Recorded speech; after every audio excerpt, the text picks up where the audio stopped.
మూడేళ్లలో 21 సినిమాలు. టీనేజ్‌లోనే పైలోకాలకు.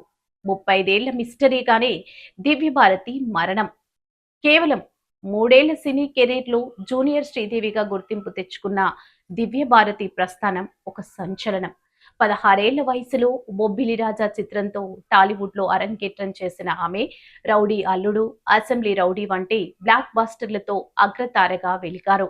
బాలీవుడ్‌లోనూ క్రేజ్ సంపాదించిన దివ్యభారతి నిర్మాత సాజిద్ నదియాద్వాల్‌ను రహస్యంగా వివాహం చేసుకుని ఇస్లాం మతంలోకి మారారు. అయితే 1993 ఏప్రిల్ 5న తన అపార్ట్మెంట్ 5వ అంతస్తు నుండి కింద పడి 19 ఏళ్ల చిన్న వయసులోనే ఆమె కన్నుమూశారు. అది ఆత్మహత్య, హత్య లేదా ప్రమాదం అనేది నేటికి ఒక వీడని మిస్టరీగానే మిగిలిపోయింది.